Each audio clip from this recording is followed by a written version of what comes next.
நம்மளுக்கு நம்ம அருமையே தெரியுது. நமக்களே காலையில டிஃபன் சாப்பிடலையாமா?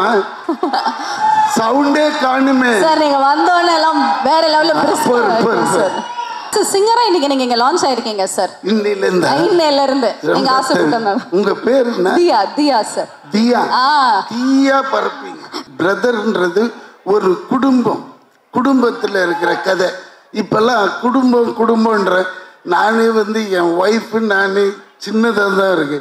ஆனால் இந்த மாதிரி கூட்டு குடும்பமாக இருக்கிறது பார்க்கும்போது அவ்வளோ ஹாப்பியாக இருந்தது. எப்படின்னா 30 days நான் ஸ்டாப் ஷூட்டிங் இன் ஊட்டி. ப்ரொடியூசர் வாரி வழங்கிட்டார் பூமி சுந்தர். அவர் கதையை கேட்டுட்டு அந்த பக்கம் கூட வரவே இல்லை. அவ்வளோ அழகான அட்மாஸ்பியர். அப்படி பண்ணும்போது இதில் மாமான்றான், மாமின்றான், சித்தப்பா, சித்தி, அந்த பாண்டிங் இருக்கு பாருங்க, சூப்பராக இருந்தது. நம்மளுக்கே ஒரு ரிலீஃப். ஏன்டா உண்மையிலே இந்த மாதிரி வாழ்ந்துருக்கலாமேன்னு. ஆக்சுவலாக நானே வாழல, பொண்டாட்டி கூப்பிட்டு தனியாக வந்துட்டேன், அம்மா விட்டு. அப்புறமா தான் ஃபீல் ஆகுது. தனியாக வந்ததுனால அப்படியே தனியாகவே போயிடுவோம்.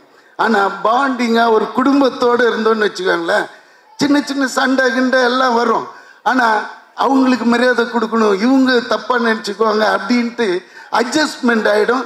வெளியே வந்ததுமே கிளைமேட் மாறுற மாதிரி நம்ம லைஃப்பும் மாறிடும்.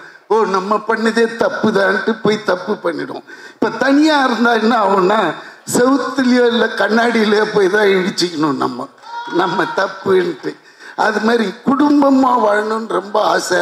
ஆனால் இந்த படத்தை அந்த மாதிரி எடுத்திருக்காங்க. 2.5 hours என்ஜாய் பண்ணுவீங்க. அதுலேயும் ஹீரோ ஹீரோயின் ரொம்ப ஒர்க் வாங்கியிருக்காரு டைரக்டர். அதுக்கேற்ற மாதிரி ஹாரிஸ் சார் நல்ல ஒரு சாங், எனக்கு இந்த சாங் ரொம்ப பிடிச்சிச்சு. மாஸ் சாங் அது ரவியும் ரொம்ப கஷ்டப்பட்டு ஆடி இருக்காரு. உங்களுக்கு பார்த்து அப்படி போயிடுது. அந்த ஒரு மூமெண்ட்ஸும் போட்டு எடுக்கிறதுக்குள்ளால இங்கெல்லாம் இழுத்துக்கும்.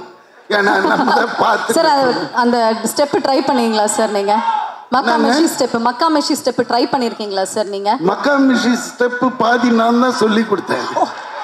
அப்ப சாண்டி மாஸ்டர் சொல்லி கொடுக்கலாம், நீங்க தான் சொல்லி கொடுத்தீங்க. சாங் போட்டிங்கன்னா பண்ணுவேன். ஷூ வேற போட்டு வரல. இதுல பண்ணேன்னா வழிக்கு கீழே விழுந்து பல்லு வஞ்சிடும். அடுத்த ஷூட்டிங் போக முடியாது. அண்ட் ஒன்று முக்கியமாக சொல்ல வேண்டியது, ரொம்ப அந்த ராவ் ரமேஷ் ரொம்ப நல்ல நண்பர், நல்ல ஒரு நடிகர். அவர் பாருங்க தெலுங்குல அவங்க அப்பா பெரிய நடிகர். இவர் அங்கே தெலுங்குல பெரிய டேட்ஸே இல்லாமல் அங்கே நின்றுன்னு இருக்காங்க. அவர் பாட்டுக்கு இங்கே வந்துட்டு எனக்கு தமிழ் தான் போது அப்படியே நம்மளுக்கே கிளுகிழுப்பாது. ஏன்னா அவர் அவ்வளோ தமிழை நேசிக்கிறாருன்னும் போது தான் நம்மளுக்கு நம்ம அருமையே தெரியுது. நமக்களே காலையில டிஃபன் சாப்பிடலையாமா? சவுண்டே காணுமே சார். நீங்க வந்தோடனே எல்லாம் வேற லெவல்ல. ஓகே, ஸோ எங்களுக்காக நீங்க ஸ்டெப் பண்ற மாதிரி இருந்துச்சு. பட் டான்ஸ் ஆட வேண்டாம், ஏன்னா ஃப்ளோர் சரியில்லை. அதனால நீங்க டீசர்ல சித் ஸ்ரீராம் மாதிரி பெரிய சிங்கர் ஆகணும் அப்படின்னு சொன்னீங்களே, எங்களுக்காக ஒரு 2 வரிகள் பாடினீங்கன்னா நல்லா இருக்கும். அந்த இங்கி பிங்கி போடுமா? ஏன்னா நீங்க இவ்வளவு கேட்கும்போது ஒரு லைன் பாடாம போயிட்டா கண்டிப்பாக வந்ததுக்கு அர்த்தம் இல்லாம போயிடும். ப்ரொடியூசருங்க, hi boss, hi Ravi, hello sir. இது வரைக்கும் நம்ம விடிவி சார் ப்ரொடியூசரா பார்த்தாச்சு, ஆக்டரா சரண்யா மேடம் வாழ்த்து. இப்போ இது உங்களுக்காக முதல் முறையா நம்மளுடைய பிரதர் ஆடியோ லான்ச்ல சிங்கரா உருவெடுத்திருக்காரு நம்ம விடிவி கணேஷ் சார். லுங்கி காவாலே இப்படின்ட்டு இவ்வளோ அருமையான பாட்டை லுங்கி காவாலேன்னு அந்த டைரக்டர் ஒரு லிரிக் எழுதினாரு. அதனால அதை பாடிட்டேன். ஓகே சித்ராம், sorry. Thank you, but anyway we are very proud that we have launched you here as a singer. As a singer இன்னைக்கு நீங்க இங்க லான்ச் ஆயிருக்கீங்க சார். இன்னையில இருந்து நீங்க ஆசைப்பட்டது. உங்க பேர் என்ன? தியா. தியா சார். தியா. தியா பரப்பிங்க. Thank you very much.